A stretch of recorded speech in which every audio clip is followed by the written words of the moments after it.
오늘 우리가 나눌 본문 시편 1편은 시편의 서문을 열면서 우리에게 진정한 복을 받는 비결에 대해 말해주고 있습니다. 복은 단순히 새해 복 많이 받으세요라고 기원한다고 받을 수 있는 것은 결코 아닙니다. 복이라는 것은 기원을 통해 얻어지는 것이 아니라 두 가지 행위를 통해 얻을 수 있다고 본문은 말해주고 있는데요. 그 첫 번째 행위는 소극적인 행위로서 어떤 일을 하지 않는 것이고, 그리고 두 번째 행위는 적극적인 행위로서 어떤 일을 최선을 다해 몰두하고 행하는 것입니다. 그렇다면 복을 부르는 첫 번째 행위에 대해 살펴보도록 하겠습니다. 본문 1절 말씀입니다. 복 있는 사람은 악인들의 꾀를 따르지 아니하며 죄인들의 길에 서지 아니하며 오만한 자들의 자리에 앉지 아니하고.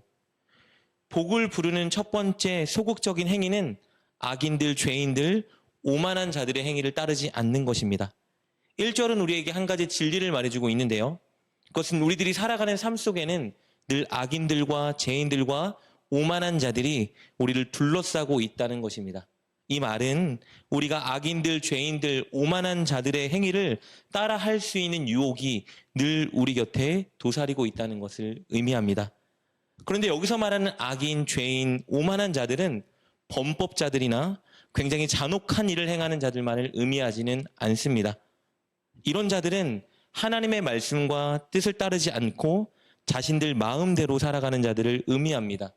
세상의 가치관에 빠져있는 사람들, 쾌락과 이익을 위해서 하나님의 말씀을 저버리고 세상 사람들이 살아가는 모습을 쫓고 그렇게 행동하며 사는 사람들을 의미하고 있는 것입니다. 우리 주변에는 그렇게 살아가는 사람들이 많이 있는데 우리가 진정한 복을 받고 누리기 위해서는 우리는 그들의 행위를 쫓지 말아야 한다는 것입니다.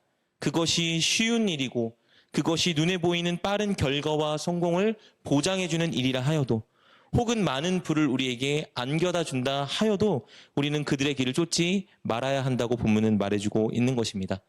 사랑하는 여러분, 하나님의 말씀과 대치되고 하나님의 뜻이 아닌 길은 결코 추구하지도 쫓지도 행동하지도 않는 여러분 되시길 주님의 이름으로 축복합니다. 그리고 복을 부르는 두 번째 행위는 하나님의 말씀을 즐거워하며 그 말씀을 늘 묵상하는 것입니다. 본문 2절 말씀입니다. 오직 여호와의 율법을 즐거워하여 그의 율법을 주야로 묵상하는도다. 여호와의 율법을 즐거워한다는 이 말을 원어로 보면요, 기쁨을 여호와의 율법 안에 둔다라는 말입니다.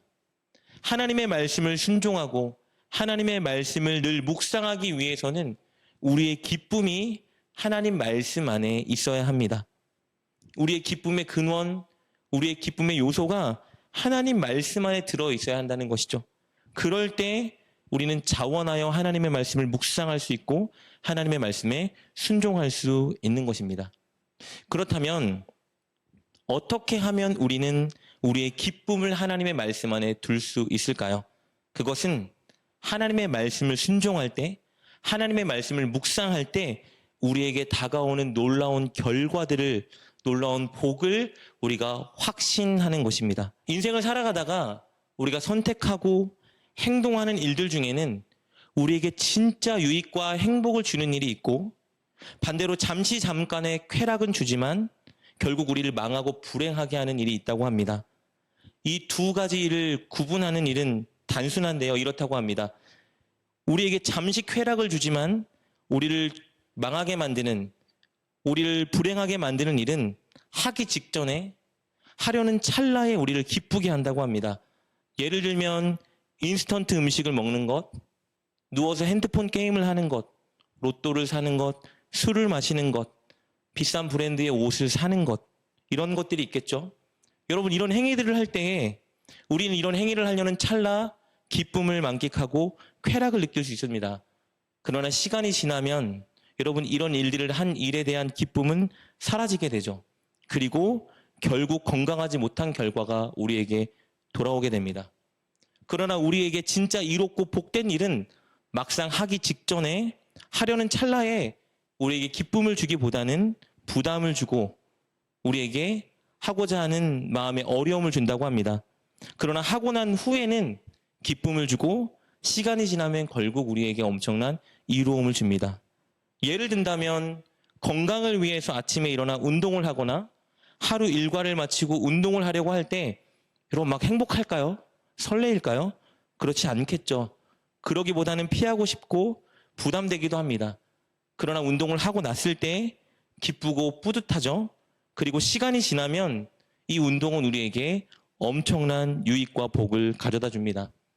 하나님의 말씀을 따라 사는 것과 하나님의 말씀에 불순종하는 일도 이와 같습니다.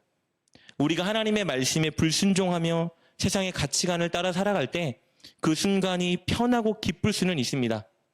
악한 자들의 조언을 따르고 죄인들의 길에 서고 오만한 자들의 자리에 앉을 때 그 순간은 우리에게 기쁨과 쾌락을 가져다 주고 이익을 줄 수는 있지만 우리는 그것들에 대한 심각한 대가를 반드시 치러야 합니다. 오늘 본문 5절, 6절 말씀입니다. 그러므로 악인들은 심판을 견디지 못하며 죄인들이 의인들의 모임에 들지 못하리로다. 무릇 의인들의 길은 여호와께서 인정하시나 악인들의 길은 망하리로다.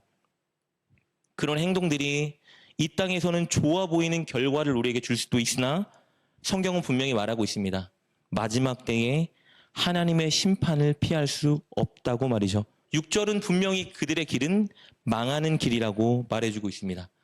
그러나 하나님의 말씀에 기쁨을 두고 그 말씀을 묵상하는 사람, 그리고 그 말씀에 순종하는 사람의 마지막은 최고의 복을 얻는 것입니다. 우리 3절 말씀 보겠습니다. 그는 시냇가에 심은 나무가 철을 따라 열매를 맺으며 그 잎사귀가 마르지 아니함 같으니 그가 하는 모든 일이 다 형통하리로다. 오늘 성경 본문은 하나님의 말씀에 기쁨을 두고 그 말씀을 늘 묵상하고 읊조리는 사람, 순종하는 사람은 열매를 맺고 하는 일이 형통할 것이라고 약속해주고 있습니다. 그러나 오해하지 말아야 할 것은요, 여기서 말하는 형통은 이 세상에서 하는 모든 일이 다 잘 된다는 의미는 아닙니다. 이 형통은 종말론적인 형통으로 마지막 때에 하나님의 심판을 면하고 천국으로 인도받는 최고의 복을 보장받는 것을 의미합니다. 이 마지막 때의 결과를 아는 사람, 하나님의 말씀에 순종했을 때에 천국을 소유한다는 것을 확신하는 사람은 하나님의 말씀에 기쁨을 둘 수 있는 것입니다. 하나님의 말씀에 기쁨을 두기에 하나님의 말씀을 묵상하고 실천할 수 있겠죠. 사랑하는 여러분, 새해 복 많이 받으십시오. 새해 진짜 여러분이 복 받기를 축복합니다. 어떻게요? 하나님의 말씀에 여러분의 기쁨을 두십시오. 하나님의 말씀을 생각하고 읊조리십시오. 그리고 하나님의 말씀을 하나하나 순종하고 실천에 옮기십시오. 그럴 때 여러분에게 가장 좋은 천국, 영원한 천국이 보장되어 있습니다. 이 천국의 보장을 확신하고 바로 오늘부터 2023년 한 해 동안 최고의 복을 누리는 한 해를 맞이하는 여러분 되시길 주님의 이름으로 축복합니다. 기도하겠습니다. 하나님, 우리가 진짜 복을 받는 사람이 되고 싶습니다. 하나님이 기뻐하지 않는 일, 하나님의 뜻이 아닌 일은 결코 행하지 않는 우리가 되게 하여 주옵소서.